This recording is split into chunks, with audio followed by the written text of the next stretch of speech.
Fleet Admiral Taemin stood in the command center of Frontier Defense Command and watched the Council ship approach. It was small for a diplomatic vessel, clearly chosen to appear non-threatening. That made him smile. The mighty Council, coming hat in hand to beg for help from the species they had thrown away. He was Daehyun's successor, both in position and in spirit. Daehyun had died 10 years ago, but not before seeing humanity transform from exiles into a power that rivaled the Council itself. Taemin had been there at the exile.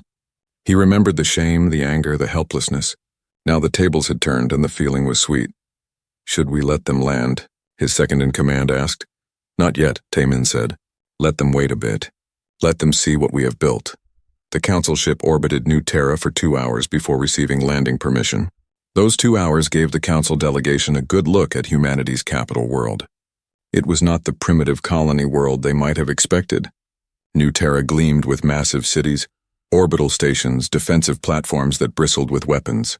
The space around the planet was busy with traffic, human ships of all sizes moving with purpose. When the Council ship finally landed, Thexelar stepped out to find an honor guard waiting. Human soldiers in armor that looked nothing like the old Council-approved designs. They carried weapons the Centaurian could not identify. Everything looked sleek, efficient, and deadly. Taemin met him at the entrance to the Tower of Remembrance. It was a tall building made of dark stone, its walls covered with names. Thousands upon thousands of names. "What is this place?" Thexelar asked. "A memorial," Taemin said coldly. "Every name on these walls belongs to a human who died during the exile. Starvation in the early years, equipment failures because we lacked proper supplies, attacks by pirates who knew we were unprotected. These are the people who paid the price for your decision." Thexelar looked at the names and said nothing. What could he say? Inside, the human leadership waited. Admiral Sangwoo was there, an old man now, but still sharp-eyed. General Kwan commanded the military forces. Dr. Hae-won represented the scientific community. Captain Mi-sun, who led the exploration fleets, stood near the back. They all stared at the Council delegation with expressions that ranged from cold to hostile. "You wanted to talk," Taemin said, not bothering with pleasantries. Talk. Thexelar had prepared a speech, but facing these cold human eyes, his prepared words felt hollow. He decided on simple truth instead. "We are dying. An enemy from outside our galaxy is consuming our worlds. We call them the Devourers. They adapt to everything we try, every strategy, every weapon. Our military doctrines that have kept peace for thousands of years are useless against them." "And you think we can help?" Taemin said. It was not a question. "Your former commander, Vrelian, said something before he died. He said the Devourers think like humans. Adaptable, unpredictable, constantly evolving. We need someone who understands that kind of thinking." "You mean you need the dangerous, aggressive humans you were so afraid of," General Kwan said with a harsh laugh. "The ones who were too violent to be allowed in civilized space." "Yes," Thexelar said quietly. "We were wrong. About everything. And now we need your help." Taemin walked to a window that looked out over the city. "Why should we help you?" "You threw us out. You treated us like animals that needed to be caged. You took everything we had built in Council space and erased it. You wanted us to disappear into the darkness and be forgotten. Because if we fall, the Devourers will eventually reach you too," Thexelar said. "This is not just our war. It is a threat to all life in the galaxy." "He has a point," Captain Mi-sun said, speaking up from the back. Everyone turned to look at her. She pulled up a hologram showing the galaxy. "Our scouts have been tracking the Devourer expansion. At their current rate, they will consume all of Council space within 5 years. After that, they will spread in all directions, including toward us." The room fell silent as everyone studied the projection. The red wave of Devourer expansion grew and grew, and eventually it would wash over human space too. "We could evacuate," Sangwoo suggested. "Take our people and move further out, stay ahead of them." "For how long?" Hae-won asked. "They consume and grow stronger. Eventually there would be nowhere left to run. If we do not stop them now in Council space where they are still relatively small, we will face them later when they are much larger." Taemin turned back to Thexelar. "If we help you, it will not be out of loyalty to the Council. It will be because stopping the Devourers benefits humanity. Is that clear?" "Perfectly clear," Thexelar said. "And we have conditions," Taemin continued. "Full restoration to the Council with a permanent seat. Not as junior members begging for approval. As equals. Agreed, Thexler said quickly. An official apology for the exile. Public recorded part of the permanent record. Thexler hesitated, then nodded. Agreed. Reparations for the damages we suffered. Lost colonies, lost lives, 50 years of being cut off from galactic trade and technology. The Council treasury is strained by the war, but we will pay what we can, Thexler said. Full technological autonomy, Taman said, his voice hard. No more restrictions on what we can research or build. No more Council oversight telling us our innovations are too dangerous. We develop what we want, when we want, how we want. That is difficult, Thexler said slowly. Other species may object. Then they can fight the Devourers alone, General Quan cut in. You came here because you need our unpredictability, our willingness to take risks. You cannot have that and still try to control us. You make a choice. Trust us to help you or do not. But if you want our help, you accept us as we are. Thexler looked around the room. These humans were not the desperate refugees of 50 years ago. They were confident, strong, unified. They had thrived in exile. They did not need the Council. The Council needed them. I accept, he said finally, all of your terms, but I must warn you. Convincing the other Council members will take time. Not everyone will agree easily. Then you have 3 days to convince them, Taman said. Show them this. He activated a holographic display. It showed human military capabilities, ships that moved faster than Council vessels, weapons the Council had never seen, tactical simulations showing neural pilots performing maneuvers impossible for other species, analysis of the Devourers with 17 different attack strategies already outlined, each more creative and ruthless than anything the Council had tried. Thexler watched in growing amazement. The humans had not just survived. They had surpassed the Council in nearly every way. This is what 50 years without your restrictions produced, Haywan said. Imagine what we could have contributed if you had not thrown us out. The words stung because they were true. The Council had feared human potential, so they had tried to eliminate it. Instead, they had freed it to grow without limits. 3 days, Thexler repeated. I will make them understand somehow. Taman nodded. Use our communication systems. Contact your Council. Show them the data. Make them see that pride will kill them, but cooperation might save them. As the Council delegation returned to their ship, Taman gathered his leadership team. Do you think they will agree? Misan asked. They will, Taman said with certainty, because the alternative is extinction. Even the Council's pride has limits, and if we succeed? Sang-Woo asked. If we save them from the Devourers? What then? Taman smiled, a cold smile that Daehyun would have recognized. Then the galaxy learns a lesson. You do not survive by avoiding the dangerous species. You survive by learning to work with them. The Council will never forget that they needed us, and we will never forget that they threw us away. The response from the Council came in 2 days, not 3. They agreed to all terms. Humanity would return to the galactic community, but this time they would return as equals. The war was about to begin. The warning came from the edge of Council space, from a research station that studied deep space signals. Scientists there picked up something strange, something that should not exist. Radio waves from outside the galaxy, from the void of intergalactic space. The patterns were wrong, artificial, and they were getting closer. High Counselor Thexler read the reports with growing concern. His species, the Centaurians, had been part of the Council for over 10,000 years. In all that time, they had never encountered anything from beyond their galaxy. The universe was vast enough that they had assumed they never would. He was wrong. The first attack came without warning. A colony world on the galactic rim simply stopped transmitting. Council ships arrived to find nothing. No people, no buildings, no life. The entire planet had been stripped clean, right down to the bedrock. Even the atmosphere was gone. What could do this? Thexler asked his military advisors. Nobody had an answer. The second attack came 3 days later. Then a third. Then a fourth. A pattern emerged. Something was eating its way through the outer systems, consuming everything in its path. Ships sent to investigate found the enemy. Massive swarms of machines, each the size of a small building, moving together like a school of fish. They disassembled everything they touched, breaking matter down to its base elements and absorbing it. The Council scientists called them the Devourers. Nobody knew where they came from or why they had come. They simply consumed and moved on, growing larger with each world they took.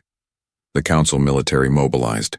Their fleets had kept peace in the galaxy for millennia. They were designed for ceremony and peacekeeping, beautiful ships that showed the glory of their civilizations.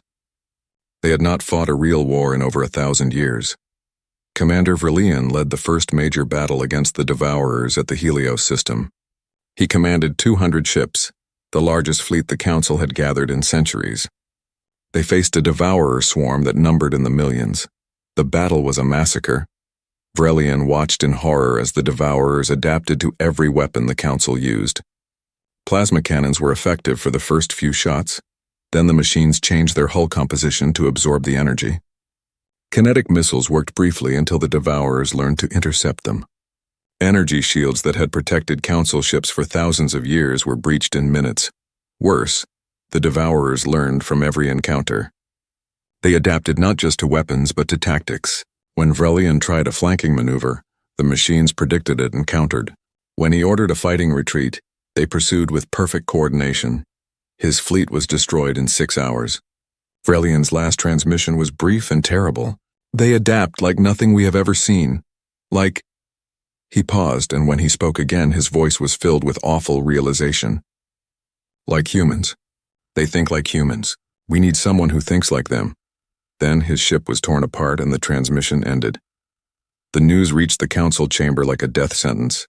In 3 months, the Devourers had consumed 12 worlds and destroyed 5 battle fleets. 3 entire species had been wiped out, their homeworlds reduced to barren rocks. Thexelar convened an emergency session. Representatives from all remaining member species gathered, and for the first time in anyone's memory, there was genuine fear in the chamber. "We cannot stop them," one representative said flatly. "Every strategy we try, they counter. Every weapon we use, they adapt to. They are learning faster than we can respond. We need new strategies," another said. "Tactics they have not seen before." "Where do we find such tactics?" someone asked. "We have used the same military doctrines for millennia. They are proven, reliable, and worthless," Thexular interrupted bitterly. "The Devourers have shown us that our proven methods are worthless against an enemy that adapts." The chamber fell silent. Everyone was thinking the same thing, but nobody wanted to say it. Finally, a representative from the crystalline species spoke. "There is one species in the galaxy known for adaptation. One species that thinks unpredictably, that innovates constantly, that treats every battle as a chance to try something new." "Do not say it," another representative hissed. "Humanity." The crystal being continued. "We exiled them because they were too aggressive, too unpredictable, too quick to evolve. Now we face an enemy that shares those same traits, perhaps." "No." The shout came from multiple representatives at once. The idea was too shameful, too humiliating. They had thrown humanity out. They had told them to never return. How could they ask for help now? But the Devourers did not care about Council pride. 2 more worlds fell. Then 5, then 10. The swarms were accelerating, growing larger with each system they consumed. Scientists calculated that at their current rate, the Devourers would reach the Council homeworlds within 2 years. Thexular spent sleepless nights reviewing the options. They were all terrible. Keep fighting and face extinction. Abandon Council space and flee deeper into the galaxy, leaving countless worlds to die. Or swallow their pride and beg for help from the species they had cast out like trash. Another fleet was destroyed. This one had 50,000 crew members. 50,000 lives ended in screaming chaos as the Devourers tore their ships apart. Thexular made his decision. "Prepare a diplomatic vessel," he ordered. "We are going to the quarantine barrier." "High Counselor," an aide said carefully. "Are you certain? The political cost of this will mean nothing if we are all dead," Thexular snapped. "The Devourers will not stop because we are too proud to ask for help. Prepare the vessel. I will go myself." The journey to the barrier took 3 days. Thexular used that time to compose the message. How did you ask for help from someone you had wronged? How did you admit you had been wrong when you had spent 50 years pretending you were right? In the end, he decided on honesty. Pride had gotten them into this mess. Maybe humility could get them out. When they reached the barrier, Thexular recorded his message. "This is High Counselor Thexular of the Galactic Council. We are requesting immediate contact with human leadership. An enemy threatens all life in the galaxy. They are called the Devourers, and they cannot be stopped by conventional means. We need help. We need the kind of tactical innovation that humanity is known for. He paused, the words like poison in his mouth. We were wrong to exile you. We see that now. If you are willing to speak with us, we will negotiate any reasonable terms for your assistance. He sent the message and waited. Minutes passed in silence. Then hours. Thexler began to wonder if the humans would even respond. Maybe they would just watch the council burn and call it justice. Then the reply came. Message received. A calm female voice said, Fleet Admiral Taemin will meet with your delegation, but not in council space. You will come to us to New Terra. We will send coordinates. Come alone and unarmed. We will grant you safe passage. The transmission ended. Thexler felt a strange mixture of relief and shame. The humans would talk, but they were making the council come to them, making them cross into human space as supplicants. It was no more than they deserved. Set course for the coordinates, he ordered. Let us see what humanity has become in our absence. 50 years had passed since the council threw humanity out. 50 years of silence from the species that once called themselves humanity's teachers and guides. Admiral Sang-woo stood on the observation deck of Frontier Station 1 and looked out at what humanity had built in those 50 years. It was magnificent.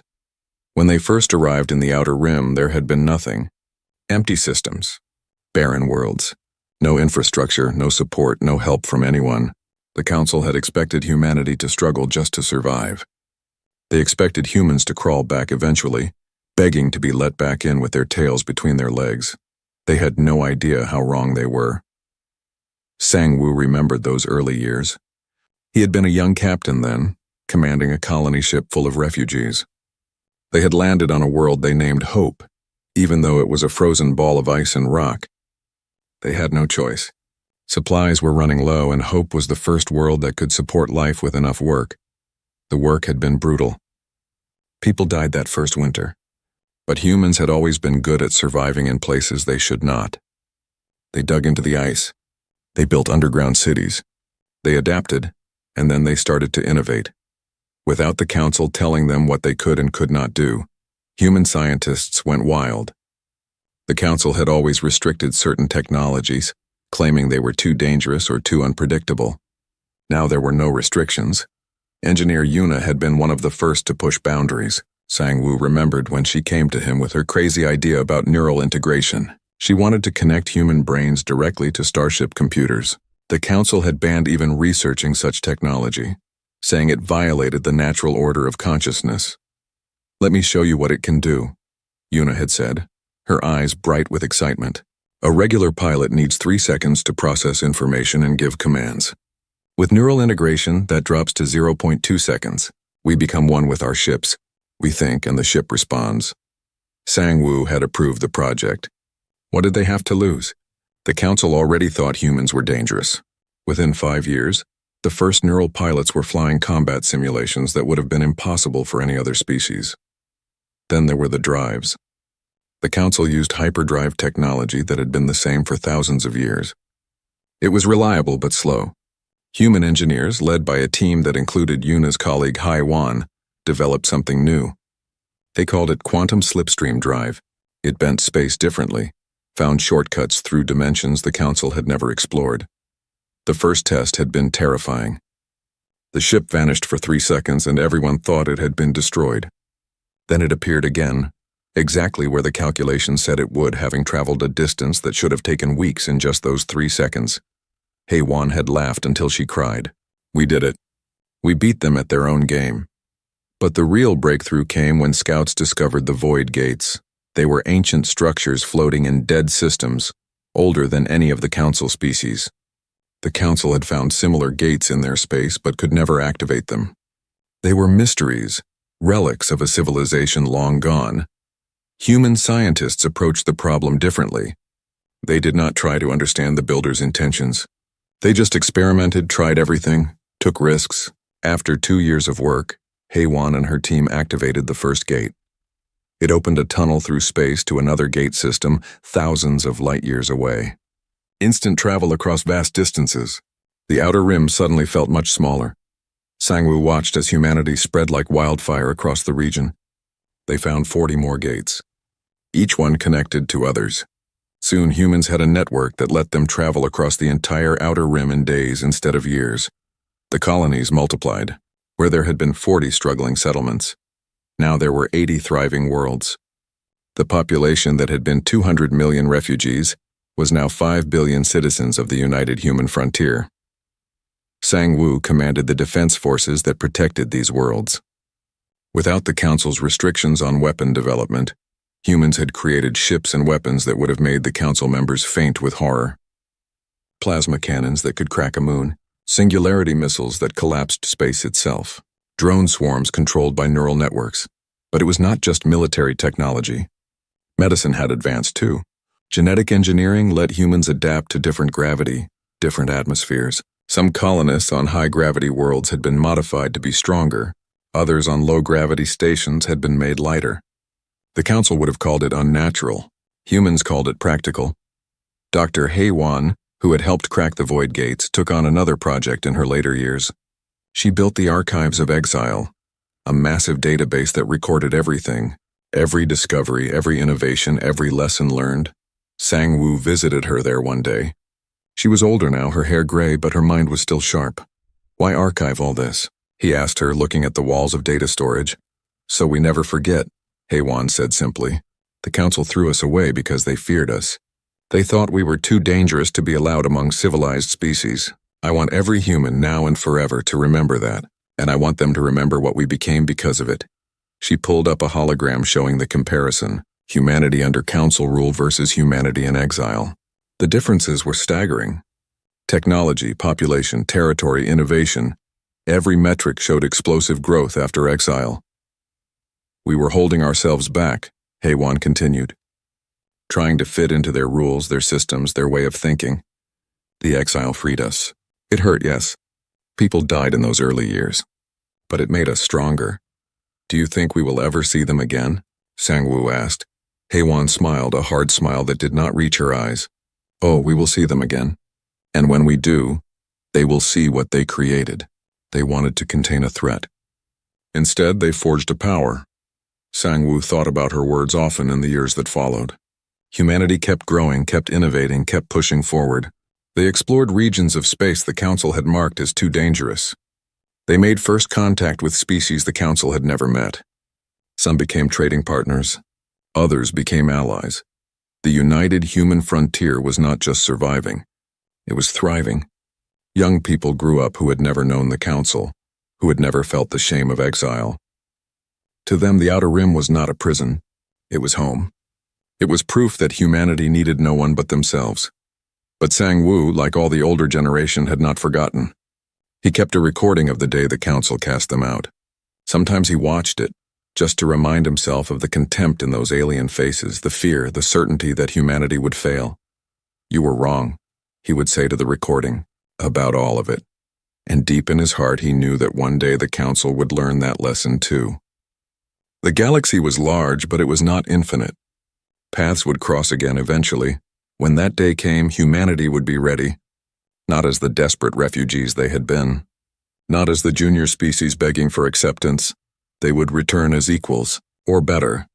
The Great Hall of the Galactic Council stretched wider than any building on Earth. 12 species sat in a circle, their seats rising high above the center floor where Dae-hyun stood alone. The lights above him felt like judgment itself, harsh and unforgiving. He wore the formal uniform of humanity's diplomatic corps, but it felt thin and worthless under the stares of beings who had traveled to stars for thousands of years before humans ever left their home planet. Dae-hyun had come here with hope. He believed that words could fix this. He believed that if he explained carefully enough, if he showed them the truth, they would understand. Humanity had only defended itself. The Vrelian attacks on the border colonies had forced their hand. What choice did they have but to fight back? The Council leader spoke with a voice that echoed through translators. "Humanity stands accused of excessive violence. You have built weapons that frighten peaceful species. You expand too quickly. You take risks that endanger others. In the 200 years since we welcomed you to the stars, you have shown us that you cannot be trusted." Dae-hyun felt his hands shake, but he kept them still at his sides. "We have only protected our people," When the Vrelians attacked our colonies, we responded. We did not start that war. We finished it. You finished it too well, another council member said. This one looked like a floating collection of crystals that glowed with inner light. You did not simply defend. You pursued. You hunted them across 3 systems. You showed no mercy. They showed our colonists no mercy first, Daehyun said, his voice rising despite his efforts to stay calm. 5,000 civilians died in their raids. Children. Families. We did what any species would do. No, the council leader said firmly. You did what humans do. You escalated. You turned defense into conquest. This is why we cannot allow you to remain among us. The words hit Daehyun like a physical blow. He had expected punishment, restrictions maybe, but not this. You cannot be serious. We are part of this council. We have earned our place here. Your place was given too soon, the crystal being said. We see that now. Humanity is not ready. Perhaps in another 1,000 years when you have learned control, when you have learned peace. But not now. Daehyun looked up at each of the 12 species in turn. He saw fear in some of their faces, disgust in others, and worst of all, pity in a few. They had already decided. This was not a trial. It was a sentencing. What are you saying? He asked, though he already knew. The council leader stood. Humanity is hereby exiled from the Galactic Council. All human colonies must withdraw to the outer rim within 1 standard year. You will be given a designated zone beyond charted space. All diplomatic relations are severed. All technology sharing agreements are void. No human ship will be permitted to cross the quarantine barrier once it is established. The room seemed to spin around Daehyun. Exile. They were being cast out like criminals, like animals too dangerous to be allowed near civilized society. You are making a mistake, he said quietly. We could be your greatest allies. We could help you grow, help you face whatever challenges come. We learn quickly. We adapt. These traits you call dangerous could save you one day. Or destroy us, the council leader replied. We have seen species like yours before. They burn bright and fast, and they take others with them when they fall. We will not risk it. Daehyun straightened his back. If this was how it would end, he would not beg. You fear what we might become. One day, you will regret not discovering what we could have been together. He turned and walked toward the exit. No one stopped him. No one spoke. The silence felt heavier than any words could have been. Outside the council chamber, Captain Jiwoo waited with the security detail. She took one look at Daehyun's face and knew. They actually did it, she said, not quite believing. Gather our people, Daehyun told her. We have 1 year to evacuate every human colony and move them to the outer rim. The council is giving us a prison and calling it mercy. Jiwoo's jaw tightened. She had fought in the Vrelian War, had seen friends die protecting settlements that the council now claimed humanity had defended too aggressively. How many colonies? 40. 200 million people. Daehyun looked out the window at the stars beyond. Somewhere out there, humanity would have to start over. We need to organize the largest migration in human history. The people will not accept this quietly, Jiwoo said. There will be anger, maybe violence. Then we channel that anger into something useful, Daehyun replied. We survived on Earth when we were alone. We survived leaving Earth when we barely understood the technology. We will survive this too. The next months passed in a blur of desperate activity. Every human colony received the order to pack up and leave. Entire worlds that humans had terraformed and built from nothing had to be abandoned. The council gave them the outer rim, a section of space that no other species wanted because it was too far, too empty, too dangerous. Jiwoo commanded the fleet that would escort the evacuation. Her flagship, the Indomitable, led hundreds of transport ships carrying millions of people and everything they could take with them. She watched from the bridge as they passed through the quarantine barrier. It was not a physical wall, but a line drawn on star maps, monitored by council satellites. Once they crossed it, a message came through from the council station. All star maps beyond this point are being deleted from our databases. Communication channels are now closed. Do not attempt to contact council space. Do not attempt to return. Then silence. Complete and total silence. Jiwoo looked at her crew. Young faces, scared faces, angry faces. All right, she said firmly. No more council. No more rules about what we can and cannot do. No more species looking down on us because we are young. We are alone now. Let us show them what humanity can do when nobody is watching. Behind them, the barrier sealed. Ahead of them, the outer rim waited. It was supposed to be their prison. Instead, it would become their kingdom. The exile had begun. But so had something else. Something the council would not see until it was far too late. They had taken humanity's leash off and cast them into the wild. Now humanity would evolve without limits. Officer Sora arrived exactly 1 hour later. Her ship was different from the warships. It was smaller, sleeker, painted in white and blue instead of military gray. It carried no visible weapons. This was a diplomatic vessel, built for talking instead of fighting. But everyone on the coalition bridge knew the truth now. If this small peaceful ship was attacked, the 4 human warships waiting nearby would respond. And that response would be final. Admiral Kivos and Commander Hyun waited in the docking bay as Sora's shuttle touched down. When the door opened, a young human woman stepped out. She wore a formal uniform, dark blue with gold trim. Her black hair was pulled back in a simple style. Her face was calm and professional.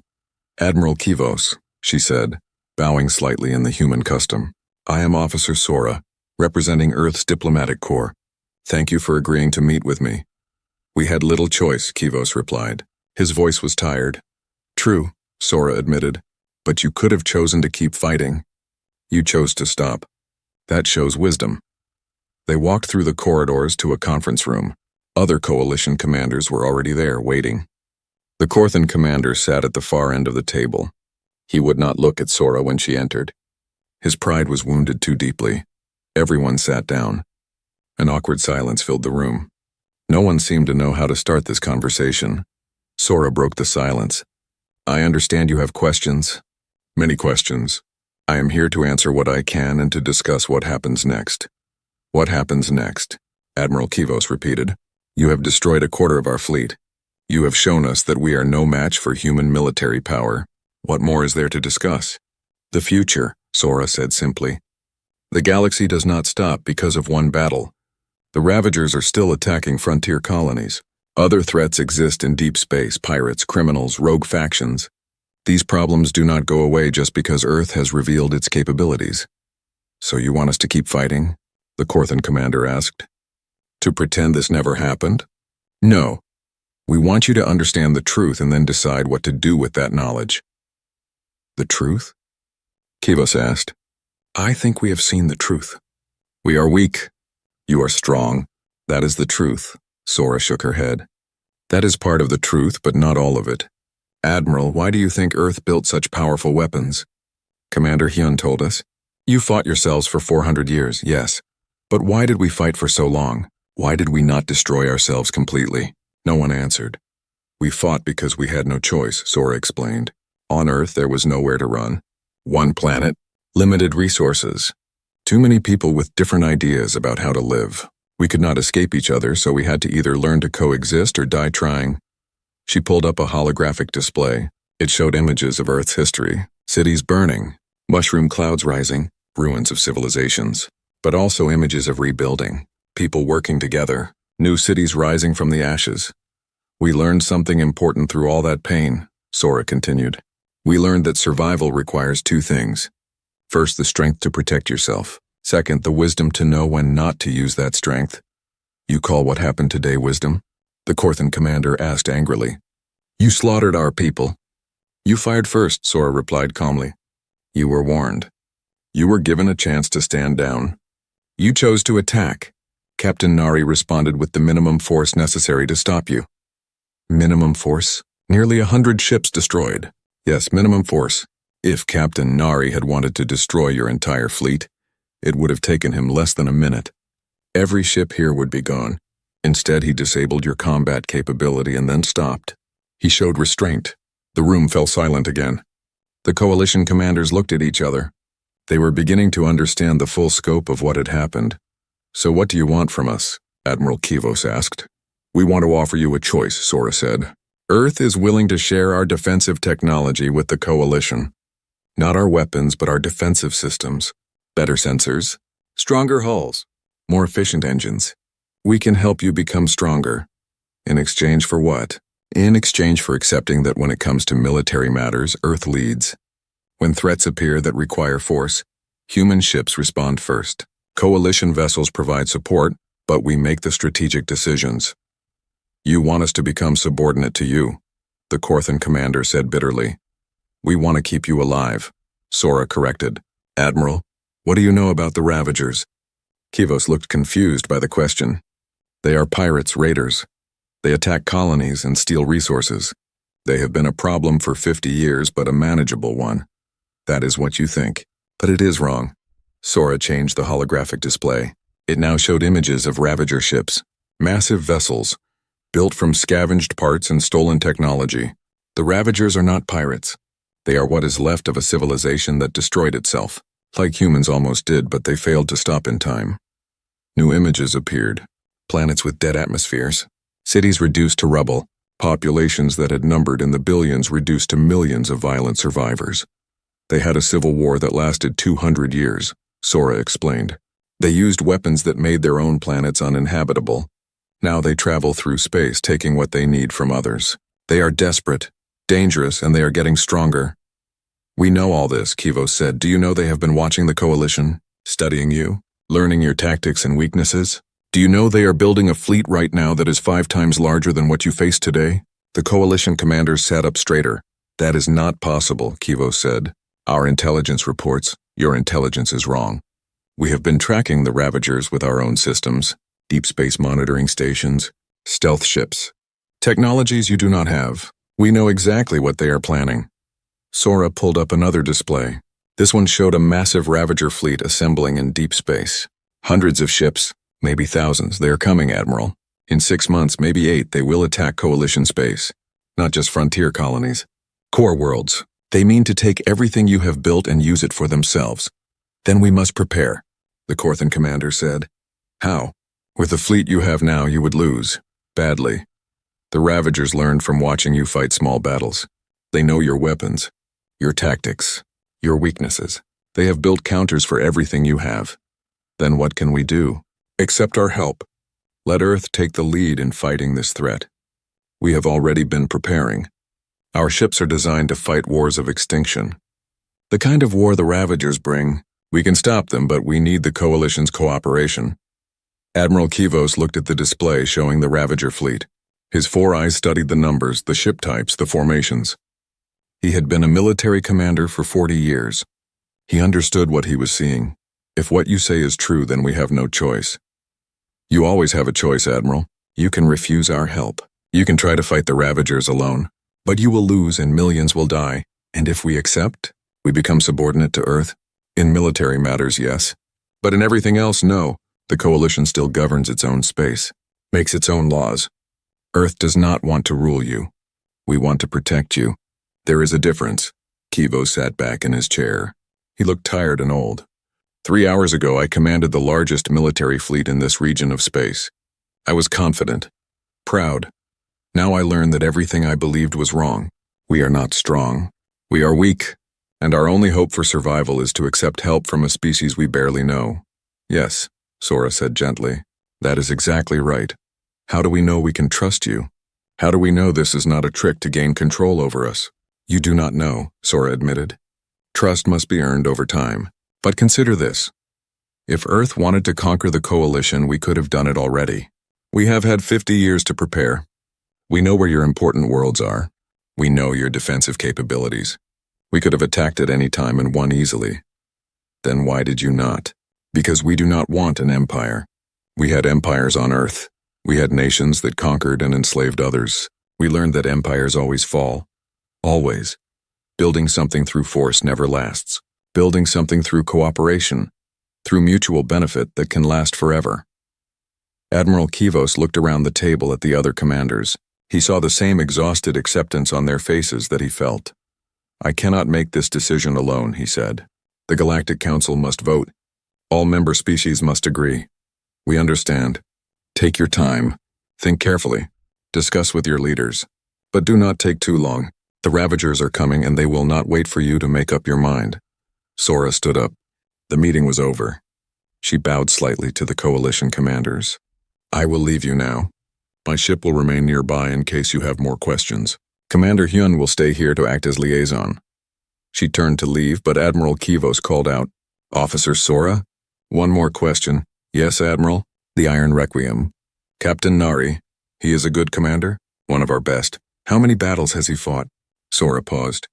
17 major engagements, 42 minor ones. He has never lost a ship under his command. He has never failed a mission. Against what enemies? Mostly against pirates and raiders in remote systems, but also against some Earth Defense Force ships in training exercises.